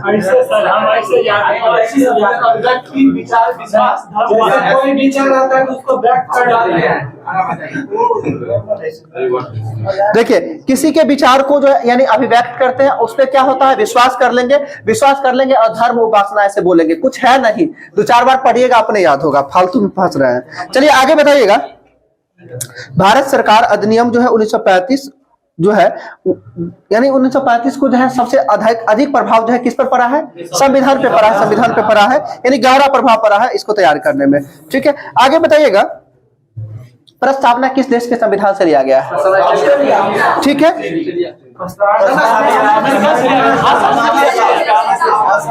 देख रहे हैं कितना कंफ्यूजन। प्रस्तावना की बात करें तो अमेरिका से लिया गया है, और प्रस्तावना की भाषा की बात करेंगे तो ऑस्ट्रेलिया के संविधान से लिया गया है, ये ध्यान रखिए। ठीक है, उपराष्ट्रपति का पद अमेरिका से हो जाएगा, राष्ट्रपति पर महाभियोग अमेरिका ही हो जाएगा। ठीक है, और इसके साथ साथ वित्तीय आपात अमेरिका के ही संविधान से लिया गया है। राष्ट्रपति का पद बताइए, गलत हो जाएगा। सुन लीजिए, राष्ट्रपति का औपचारिक पद ब्रिटेन के संविधान से लिया गया। हम भी वही चीज बता रहे थे। ठीक है, राष्ट्रपति का औपचारिक पद जो है ब्रिटेन के संविधान से लिया गया है, अमेरिका नहीं होगा। जबकि मन में यह आ जाता है कि ब्रिटेन में तो राष्ट्रपति है नहीं।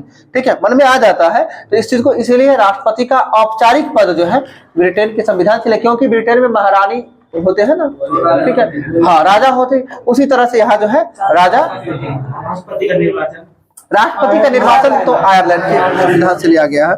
ठीक है, अगला तो संसाधनात्मक प्रणाली जो है तो ब्रिटेन, यानी संसद से रिलेटेड जितनी भी व्यवस्थाएं हैं लगभग ब्रिटेन से ही है। ठीक है, अगला बताइएगा। विधि का शासन ब्रिटेन से ही हो जाएगा। एकल नागरिकता का प्रावधान ये भी ब्रिटेन से ही हो जाएगा। ठीक है, ठीक है, इसके बाद बताइएगा।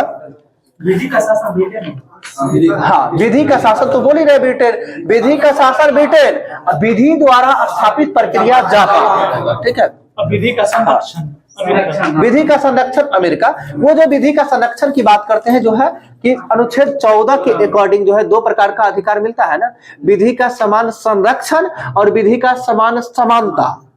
ठीक है, एक समानता और दूसरा संरक्षण। तो समानता की बात करें तो देखिए, संरक्षण फंस गए, संरक्षण अमेरिका होगा। और ये क्वेश्चन भी इस बार बीपीएससी में पूछा था कि विधि का समान संरक्षण किस देश के संविधान से है, तो ये अमेरिका के संविधान। संरक्षण यानी समझिए रक्षा प्रदान करने का काम कौन करेगा? अमेरिका करेगा, जो कि भारत का अभी वर्तमान में फ्रेंडली कौन चल रहा है? अमेरिका ही चल रहा है। इस आधार पर भी ध्यान रख सकते हैं। और समानता की बात करेंगे तो हो जाएगा ब्रिटेन हो जाएगा। विधि का समान समानता ब्रिटेन, समान संरक्षण अमेरिका। ठीक है, चलिए आगे। संघात्मक विशेषताएं जो है, संघात्मक कनाडा हो जाएगा। संघात्मक व्यवस्था जो है ये कनाडा के संविधान से लिया। अवशिष्ट शक्तियां जो है केंद्र के पास होगी, ये कनाडा से ही लिया गया है। ठीक है, राज्यपाल की नियुक्ति जो राष्ट्रपति करेगा ये भी कनाडा के संविधान से ही लिया गया है। ठीक है, और संघ एवं राज्यों के बीच शक्ति का विभाजन जो होता है ये भी कनाडा के संविधान से। हाँ, हम अभी बताएं केंद्र और राज्यों के बीच जो है शक्ति का विभाजन जो है ये कनाडा के संविधान से लिया गया है। राज्यपाल की नियुक्ति कनाडा के संविधान से ही लिया गया है। ठीक है, आपातकाल के प्रवर्तन के दौरान राष्ट्रपति को मौलिक अधिकार संबंधी जो शक्ति मिला है किस देश के संविधान से? जर्मनी के संविधान से, जर्मनी के वाइमर संविधान से। और एक में आ जाता है वित्तीय आपात की बात आता है तो अमेरिका के संविधान हो जाता है। ठीक, बताइए राष्ट्रपति राज्यसभा में जो है साहित्य, कला या विज्ञान में, समाज सेवा के आदि क्षेत्र में जो है, हाँ, ये किस देश के संविधान से लिया गया है? दक्षिण अफ्रीका होगा, ऑस्ट्रेलिया ना होगा, रुकी आयरलैंड हो जाएगा। राष्ट्रपति जो है राज्यसभा में जो मनोनीत करते हैं 12 सदस्यों को, ये यहाँ से आयरलैंड के संविधान से हो जाएगा। ठीक है, ये सब कंफ्यूजिंग पॉइंट भी है, ठीक है। हाँ, राज्यसभा के सदस्यों का निर्वाचन की बात करेंगे ना, तब जाके दक्षिण अफ्रीका होगा। राज्यसभा के सदस्यों का निर्वाचन दक्षिण अफ्रीका, ठीक है। हाँ, संविधान संशोधन प्रक्रिया भी ये दक्षिण अफ्रीका ही हो जाएगा। अगला होता है मौलिक कर्तव्य का प्रावधान, रूस हो जाएगा। मौलिक अधिकार कहाँ से होगा? अमेरिका के संविधान से हो जाएगा, ठीक है। और विधि द्वारा स्थापित प्रक्रिया जापान किस अनुच्छेद के अकॉर्डिंग है? ये अनुच्छेद 21 के अकॉर्डिंग है, ये ध्यान रखिएगा, ठीक है। अगला बताएगा गणतंत्रात्मक और जो है और प्रस्तावना के स्वतंत्रता, समानता और बंधुता का आदर्श जो है ये क्रांति से हो जाएगा, फ्रांस से हो जाएगा, ठीक है। बताइएगा अब अनुसूची देखते हैं, 12 अनुसूची को एक बार में, ठीक है। पहला अनुसूची बताइए क्या है? भारत राज्यों का संघ होगा। दूसरा अनुसूची बताइएगा वेतन भत्ता। तीसरा की बात करें शपथ। चौथा की बात करें, ठीक है, हाँ, राज्यसभा में प्रतिनिधित्व हो जाएगा, ठीक है। चौथा, पांचवा बताइएगा अनुसूचित जाति और जनजाति क्षेत्रों में के प्रशासन के लिए पांचवा हो जाएगा। छठा AMTM यानी असम, मेघालय, त्रिपुरा, मिजोरम, असम, मेघालय, ठीक, हम जान रहे हैं, ठीक है। सब लोग को सुन रहे हैं कि नहीं? सब लोग बोर होइएगा, बताइएगा, ध्यान से समझ लीजिएगा, कुछ नहीं है। ये 12 का 12 अनुसूची है, एग्जाम में एक ना एक रह ही जाता है, ठीक है। इसको बार बार कोशिश करिएगा सुनने का। पहला, ध्यान से आप लोग कम बोलिएगा, थोड़ा कम जोर से। पहला अनुसूची भारत राज्यों के संघ। दूसरा की बात बताएं तो वेतन भत्ता, और तीसरा शपथ। दूसरा तीसरा में कंफ्यूजन होता है कि किस में वेतन भत्ता होगा, किस में शपथ होगा। कैसे क्लियर करेंगे? आपको यदि कोई काम दे, कोई आदमी काम देगा, आप क्या कहिएगा? पहले कितना पैसा दीजिएगा, यही ना पूछिएगा, कितना पैसा मिलेगा यानी कितना सैलरी। और काम जानने से, काम बता दिया गया, पैसा नहीं बताया, कहा पहले कसम खाओ अब क्रिया खाओ, समझ रहे हैं ना, ठीक है। इसलिए ध्यान रखिएगा। तो पहले की बात करते, पहले वेतन भत्ता क्लियर होगा, तब जाके हम कसम खाएंगे, यानी पैसा कितना देना है। इसे याद हो जाएगा कि सेकंड में क्या है? वेतन भत्ता है। दूसरा, तीसरा में क्या हो जाएगा? शपथ हो जाएगा। चौथा की बात करें तो राज्यसभा का, हाँ, राज्य यानी राज्यों में राज्यसभा की सीटों का आवंटन हो जाएगा। पांचवा में क्या हो जाएगा? तो अनुसूचित जाति यानी अनुसूचित क्षेत्रों में प्रशासन। छठा की बात करें तो 4 राज्य है, असम, मेघालय, त्रिपुरा, मिजोरम, ठीक है। और इसमें सबसे ज्यादा कंफ्यूजन होता है। जितना दिन हम सेट बनाए थे, सबसे ज्यादा बार गलती होता था इसी में, क्योंकि AMTM भी तो याद हो ही जाता है, लेकिन ये पता नहीं चलता है कि मेघालय के जगह पे मिजोरम करे कि मणिपुर करे। और ऑप्शन में मणिपुर लाके वही होता है, कंफ्यूजन होता है। असम, मेघालय, त्रिपुरा, मिजोरम, ठीक है। असम, मेघालय, त्रिपुरा, मिजोरम, ये 4 राज्यों का जो है प्रशासन के बारे में विशेष अधिकार दिया गया है। और ये कितना छठा था। 7वां की बात करें तो सूची वाला जो है, हाँ, 100 से 7, 100 से सूची यानी संघ राज्य संवर्ती सूची की बात करते हैं, 7वां अनुसूची। 8वां में भाषा हो जाएगा, जो मूल संविधान में कितना भाषा था? 14 भाषा हो जाएगा, 8वां। 9वां की बात करें तो क्या हो जाएगा? 9वां, जो कि आप जानते हैं मूल संविधान में 8 ही अनुसूची था। 9वां अनुसूची को कब जोड़ा गया? 1951 में, जिसे भूमि हस्तांतरण संबंधी बात है। 51 ये हो गया 9वां। 10वां में बताइएगा क्या होगा? दल बलम, ठीक है, हाँ, जो कि 10वां संविधान संशोधन 1985, ठीक है। इसके बाद 11वां अनुसूची में क्या है? पंचायती राज व्यवस्था, जिसमें कितना विषय है? ठीक है, पंचायती राज में जो है टोटल 29 विषय है, जो कि कब से जो कब जोड़ा गया था? 73वां संविधान संशोधन 1992, ठीक है। और इसके बाद 12वीं अनुसूची में क्या है? नगर पालिका, नगर निगम कब ऐड किया गया? 74वां संविधान संशोधन 1992-93 ही देता है अनुच्छेद। ये इसमें में कंफ्यूजन थोड़ा सा रहता है, ठीक है। इसके साथ ये बताना है कि 12वीं अनुसूची में कुल कितना विषय था? 18 हो जाएगा। यानी 11वीं में जो है 29 था, और 11वीं में से 11 घटाइएगा तो 12वीं में 18 चले जाइएगा, ठीक है। ये हो गया, यानी 12वीं अनुसूची एक बार में खत्म हो गया, ठीक है। और आगे यानी इसमें आ जाता है बीच में 7वीं अनुसूची में कुछ कंफ्यूजन आता है। तो 7वीं अनुसूची में क्या होता है कि जो है संघ सूची, राज्य सूची और समवर्ती सूची। तो मूल संविधान में जो है संघ सूची में कुल कितना विषय था?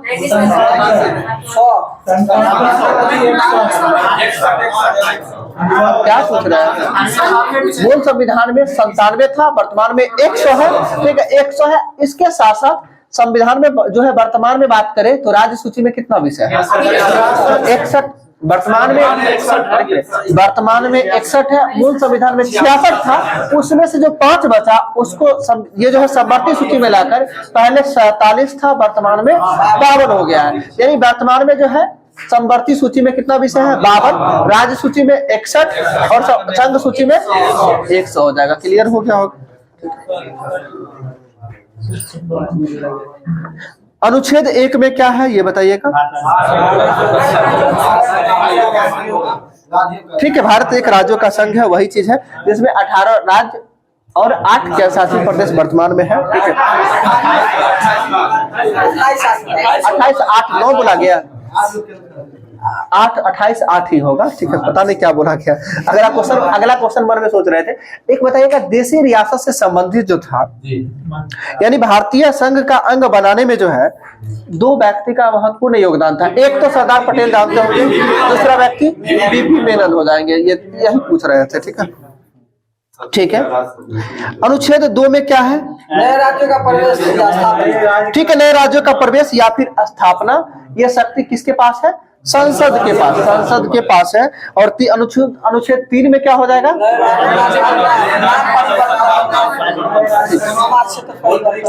ठीक है, सुन लीजिए, वर्तमान राज्यों के सीमा या फिर नामों में परिवर्तन जो होगा वो जो हो जाएगा अनुच्छेद 3 में हो जाएगा। ठीक है, अनुच्छेद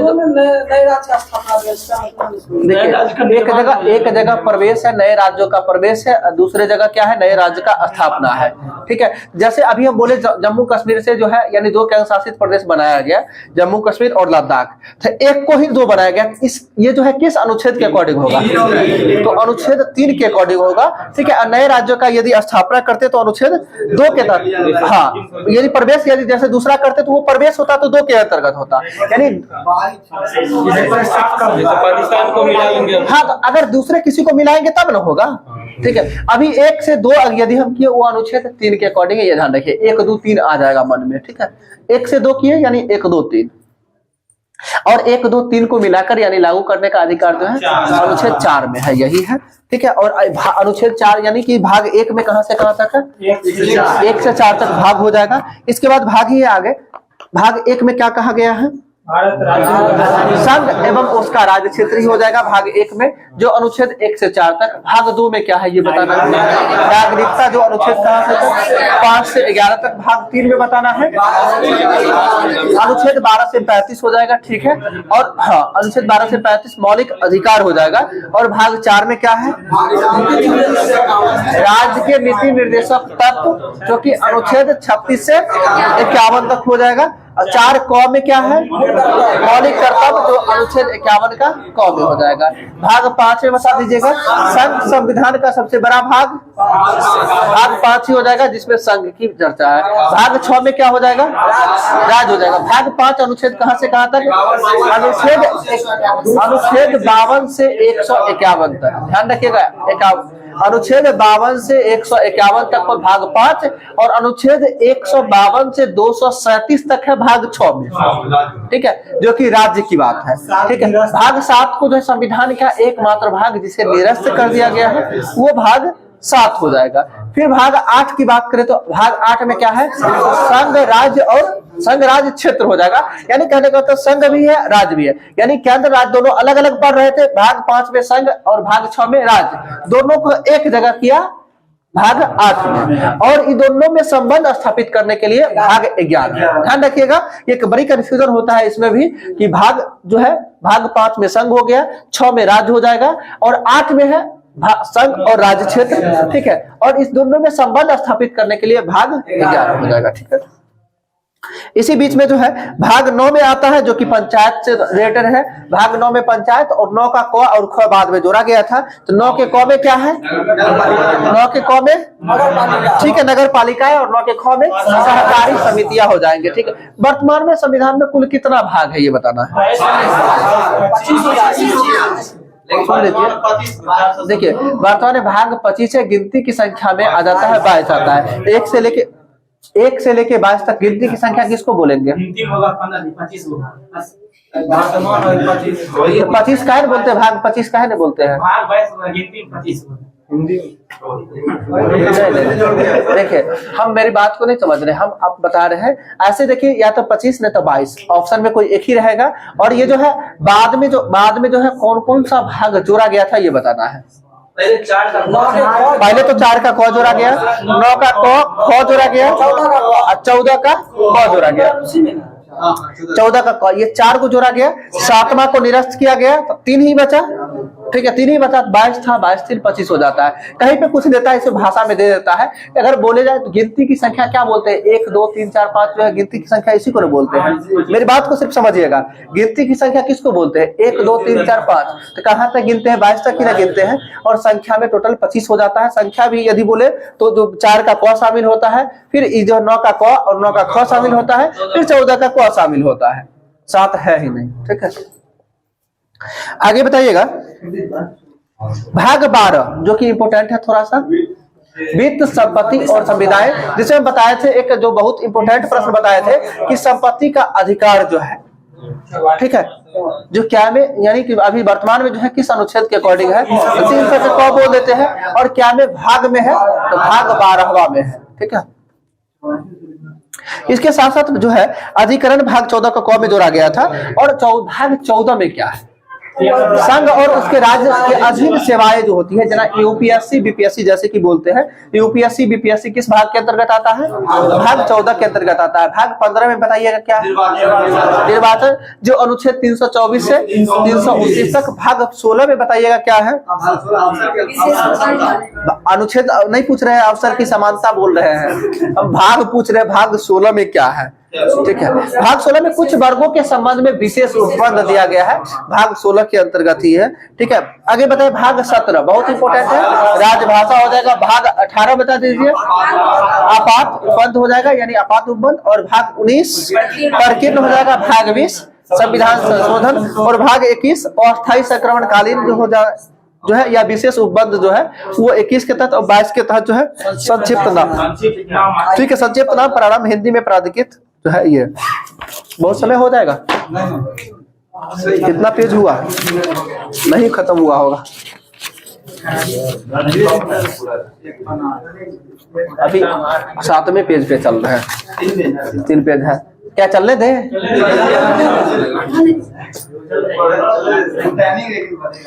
आज कोई बात नहीं है, देखिए थोड़ा सा, हाँ कोई बात, इसको पूरा करेंगे ही। ठीक है, और पूरा एक एक लाइन को तो लेके चलने रहे हैं, एक एक लाइन को लेके चलेंगे तो पता चलेगा 2-3 घंटा कम पड़ जाएगा। आगे बताइएगा आंध्र प्रदेश राज्य का गठन कब हुआ। ठीक है, 1 अक्टूबर 1953 को जो है आंध्र प्रदेश राज्य का गठन हुआ था। आगे महाराष्ट्र का, और महाराष्ट्र के साथ गुजरात का भी हुआ है 1 मई 1960 को। ठीक है, 1 अक्टूबर आंध्र प्रदेश को हुआ था, 1 अक्टूबर 1953। महाराष्ट्र एवं गुजरात 1 मई 1960। ठीक है, इसके साथ साथ जो है नागालैंड 1 दिसंबर 63, और 1963 में एक राज्य और हुआ, नहीं 66 में हो जाएगा, 66 में। हाँ, हरियाणा पंजाब जो है 1966 के अंतर्गत है, नागालैंड 63 होगा, हरियाणा जो है हरियाणा पंजाब ये कब हो जाएगा, 66 हो जाएगा। हिमाचल प्रदेश पूछा जाता है 71 हो जाएगा, 71 हो जाएगा। MMT मेघालय मणिपुर त्रिपुरा 72, हाँ मणिपुर मेघालय त्रिपुरा 72 हो जाएगा। 1972 जो कि कितना है तो 21 जनवरी 1972। आगे बताइएगा सिक्किम तो सभी लोग को पता होगा 1975, जो कि डेट 26 अप्रैल 1975 सिक्किम हो जाएगा। ठीक है, आगे जो है सिक्किम के बाद मिजोरम आता है 87।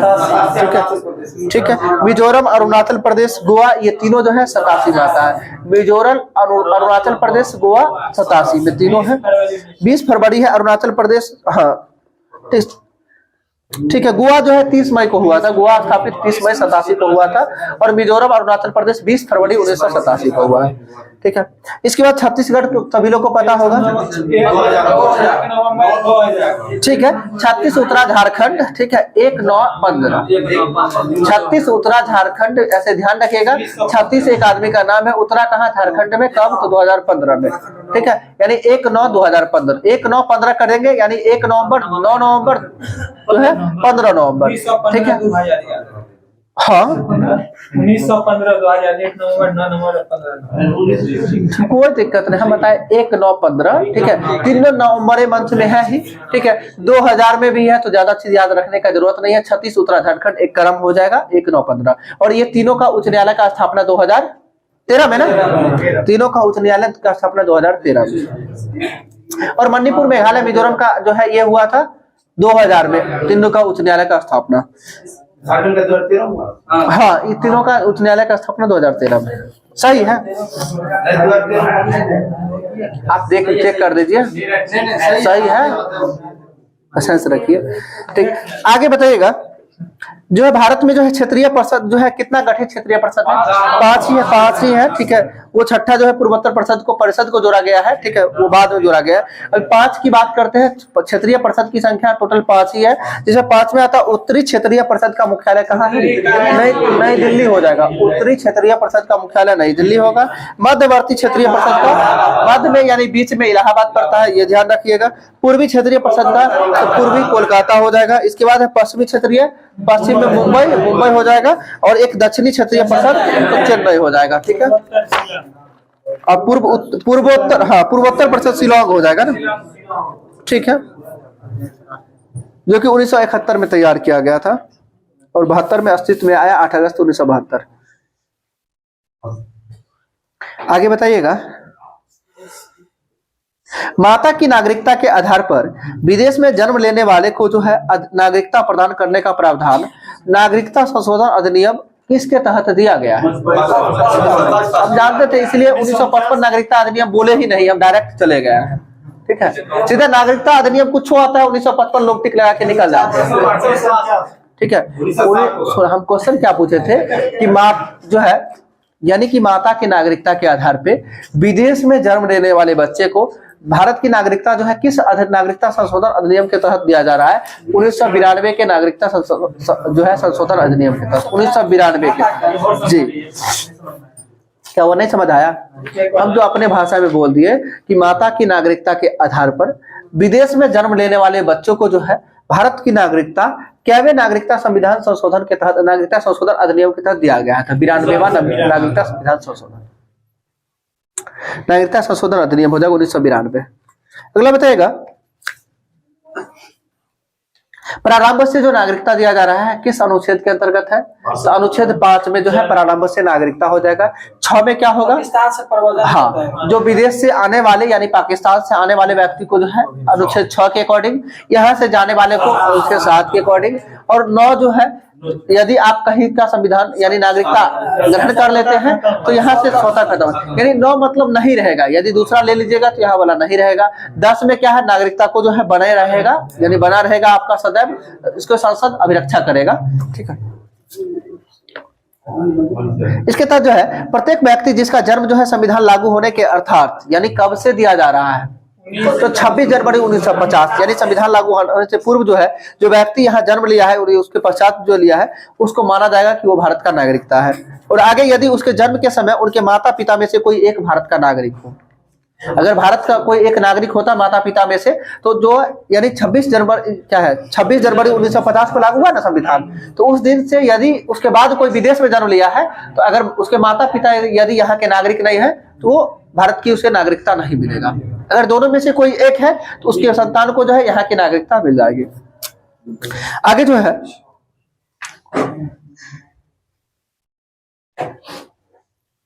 और वंश परंपरा भी वही हो जाएगा। वंश परंपरा तो वही माता पिता के अकॉर्डिंग होगा जो कि 26 जनवरी 1950 के अकॉर्डिंग ही है। और देशीयकरण द्वारा नागरिकता प्राप्त भी किया जा सकता है। इसके साथ साथ जो है पंजीकरण यानी कि रजिस्ट्रेशन करवाने के बावजूद भी नागरिकता मिलता है। ठीक, टोटल 5 प्रकार से है, यानी नागरिकता प्राप्त करने की कितनी विधियां? तो टोटल 5 विधियां हैं, जिसमें पहला तो जन्म से हो जाएगा, दूसरा वंश परंपरा से हो जाएगा, तीसरा की बात करें देशीयकरण द्वारा, चौथा की बात करें पंजीकरण के द्वारा, और 5वां के द्वारा जो है भूमि विस्तार। यदि कहने का पाकिस्तान के किसी क्षेत्र को यदि अपने देश से मिला लिए हैं तो उस क्षेत्र के वाले लोग को भी जो है भारत की नागरिकता मिल जाएगी, यही भूमि विस्तार होता है। क्या हुआ? पाकिस्तान को मिलाएंगे आर्टिकल 2 जाइएगा मिलाने। ठीक है, गांधी जी चले गए। ठीक है,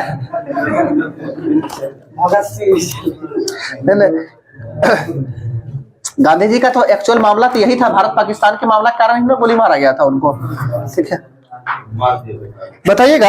हाँ बताइएगा, देशीयकरण द्वारा जो नागरिकता प्राप्त करने का जो विधि है उसमें कितने वर्ष तक व्यक्ति को जो है भारत में रहना पड़ता है? वर्तमान में पहले 10 अब 7 कर दिया गया। बाद में उसको 5 साल किया गया, अभी 10 साल कर। पहले 10 था, अब 7 किया। सुनिए, हम नागरिकता पहले सुनिए, हम जान रहे हैं भारतीय नागरिकता संशोधन अधिनियम 1986 के तहत जो है वर्तमान में अगर कोई व्यक्ति विदेश का है, भारत में यदि चाहते हैं नागरिकता, तो वो 10 साल रहेंगे, ठीक है। उसके बाद जो 10 साल रहेंगे, और जो कि पहले यह अवधि 5 साल था, अब 10 साल वर्तमान में कर दिया गया है, ठीक है। देखिए, हम बताते हैं ना, वो भी बताते हैं कि जो व्यक्ति अगर अभी हम क्या पूछे थे, हम देशीयकरण के द्वारा पूछे थे ना, पॉइंट को ध्यान दीजिएगा, हम देशीयकरण के द्वारा पूछे हैं। देशीयकरण के द्वारा यदि नागरिकता प्राप्त करना होगा तो वर्तमान में 10 साल रहना पड़ेगा, पहले 5 साल था। और पंजीकरण के द्वारा यदि जिन्हें नागरिकता प्राप्त करना होगा, जो पंजीकरण के माध्यम से करेंगे, अब उन्हें कम से कम 5 वर्ष तक निवास करना होता है, और पहले यह अवधि ये 6 महीने था। पंजीकरण वाला देखिए, हाँ, पंजीकरण की बात करते हैं, उसमें जो है पहले यह 6 महीने था, अब जो है कम से कम उन्हें 5 साल तक रहना पड़ेगा। और देशीयकरण के हिसाब से यदि अगर प्राप्त करना चाहते हैं तो उनके लिए वर्तमान में 10 साल, पहले यह 5 साल था, ठीक है। और क्या किस संशोधन अधिनियम के तहत है?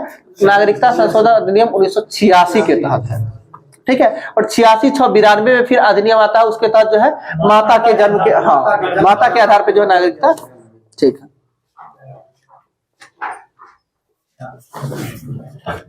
बताइएगा, मैग्ना कार्टा ये किस भाषा का शब्द है? हम जानते थे, गलती हो गया ना। मैग्ना कार्टा फ्रांसीसी भाषा का एक शब्द है, ठीक है। मैग्ना कार्टा फ्रांसीसी भाषा का एक शब्द है। इसका प्रयोग जो है सर्वप्रथम इंग्लैंड में हुआ था, जो कि मैग्ना कार्टा का पर हस्ताक्षर 1215 में जो होता है इंग्लैंड में, 1215 का ही है ये, जॉन। अगला बताएगा, मौलिक अधिकार को ही जो भारत का मैग्ना कार्टा कहा जाता है, जो यानी भाग 3 को कहा जाता है, जिसमें अनुच्छेद कहां से कहां तक? 12 से 35 तक हो जाएगा, ठीक है। अगर किसी व्यक्ति का मौलिक अधिकारों का हनन हो रहा हो तो वह जो है सुप्रीम कोर्ट जो है किस अनुच्छेद के तहत जो है रिट जारी करेगा? तो अनुच्छेद 32 के तहत जो है 5 प्रकार का रिट जारी सुप्रीम कोर्ट करेगा। और जो है यहाँ और हाई कोर्ट कितना के तहत? अनुच्छेद 226 के तहत जो है हाई कोर्ट 5 प्रकार का रिट जारी करता है। वो दोनों में से कहीं भी जा सकता है, ठीक है। क्या हुआ? कहीं भी जा सकता है, स्वतंत्र है। आप स्वतंत्र है, नहीं देखते गांव भर में केस होता है ना, सीधे कहता है कि यहाँ से नहीं सुना है, हम सुप्रीम कोर्ट तक जाएंगे, ठीक है। इसका मतलब समझ रहे हैं ना, क्यों नहीं जा सकते हैं? मौलिक अधिकार की स्थिति में जा सकते हैं आप, ठीक है।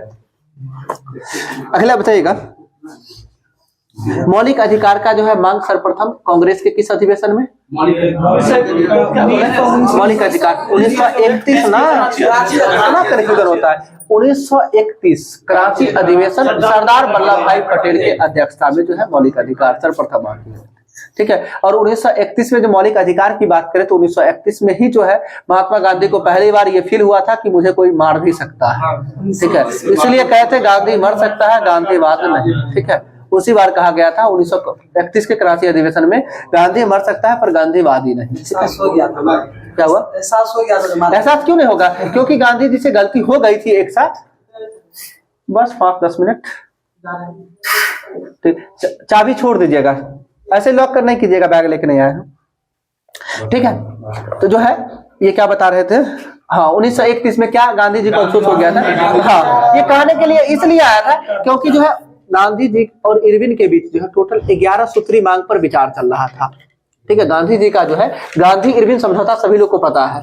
गांधी इरविन समझौता में गांधी जी का टोटल 11 मांग था, और 11 मांग से 10 मांग को जो है लॉर्ड इरविन के द्वारा मान लिया गया था, और एक मांग को ही ठुकराया गया था। और वो मांग कौन सा था? जो भी वर्तमान में कैदी है, यानी कि जो जिनको सजा जो है, यानी वैसे जो राजनीतिक कैदी है, यानी राजनीतिक कैदी को नहीं छोड़ा जाएगा, इसीलिए राजनीतिक कैदी को नहीं छोड़ा जाएगा। इस वजह से जो है ये गांधी जी भी मजबूर होकर कह गए चलो चलने देते हैं। और यदि वो चाहते तो भगत सिंह, सुखदेव, राजगुरु ये तीनों को फांसी नहीं होता। और 5 आप सभी को पता है 5 मार्च या कहीं कहीं 4 मार्च 1931 देता है गांधी इरविन समझौता, और आगे चल के जो है 23 मार्च 1931 को भी जो है तीनों को फांसी हो जाती है। तो बहुत अंतराल भी कम होता है, ठीक है। 24 मार्च को रात में देता है, क्या हुआ? रात में देता है। 24 मार्च को फांसी दे देगा टाइम। हाँ, और वही बात है, तो जल्दीबाजी में दे दिया, क्योंकि भारतीय का विरोध होता ना कि समय उस समय है तो उस समय होता, विरोध होता तो दिक्कत हो जाती। इस वजह से तो युवा सब में जो है गांधी जी के खिलाफ हो गया था। हाँ, गांधी जी का खिलाफ हो गया था, इसलिए गांधी जी को लगा कहीं हमें को ना मार दें, ठीक है, इसलिए बोले थे गांधी मर सकता है पर गांधीवादी नहीं। आगे बताएगा मौलिक अधिकार में जो है अनुच्छेद 12 से 35 तक जाता है। मौलिक अधिकार का जो है यानी कहने का मतलब इसका जो है अल्पीकरण किस अनुच्छेद के अकॉर्डिंग है? तो अनुच्छेद 13 के अकॉर्डिंग है मौलिक अधिकारों का अल्पीकरण यानी कम किया जा सकता है, ठीक है। इसके साथ साथ क्या है कि मौलिक अधिकार के अकॉर्डिंग जो है राज्य का परिभाषा किस अनुच्छेद के अकॉर्डिंग है? अनुच्छेद 12 के अकॉर्डिंग है मौलिक अधिकार के अकॉर्डिंग, और 12 या 36 बोलते हैं तो वो नीति निर्देशक तत्व के अकॉर्डिंग जो है 36 अनुच्छेद 36 के तहत राज्य का परिभाषा है। अब आगे चल के क्या है, अनुच्छेद 13 हो गया, 14 से लेके 18 तक जो है समता या समानता का अधिकार है। समता या समानता का अधिकार अनुच्छेद 14 से 18। फिर आगे चल के स्वतंत्रता का अधिकार है 19 से 22 तक। फिर आगे चल के जो है 23-24 में शोषण के विरुद्ध अधिकार है, शोषण के विरुद्ध अधिकार 23-24 में। और फिर आगे चल के धार्मिक स्वतंत्रता का अधिकार है अनुच्छेद 25 से 28 के अकॉर्डिंग है धार्मिक स्वतंत्रता का अधिकार। और संस्कृति एवं शिक्षा संबंधी अधिकार जो है अनुच्छेद 29-30 हो जाएगा। और फिर संवैधानिक उपचारों का अधिकार अनुच्छेद 32 तक। ये अभी रहने देते यही, कल अनुच्छेद 14 से चलेंगे, ठीक है, ज्यादा नहीं कर देते हैं उसको। आगे जो है इसके आगे पढ़ लीजिए कंप्लीट करके, यानी बता देते हैं अनुच्छेद 14 से लेके पेज नंबर बता देते हैं, ठीक है। 1 मिनट रुकिएगा, देखिए पेज कितना हुआ पता नहीं चला है, बता दे रहे हैं आप लोग को। पेज नंबर 215 है, नयका वाला लुसेंट मौलिक अधिकार वाला जो है उसके नीचे समता या समानता के अधिकार के आगे पढ़ना है। और आगे पढ़िएगा, ज्यादा नहीं 6-7 पेज ही करिएगा क्योंकि नहीं हो पाता है 1 घंटा के अंदर, ठीक है। तो 7 पेज पढ़ लीजिएगा जहां तक में कंप्लीट हो। क्या हुआ? हाँ, क्यों इसी टाइम में चलेगा, आप कंटिन्यू।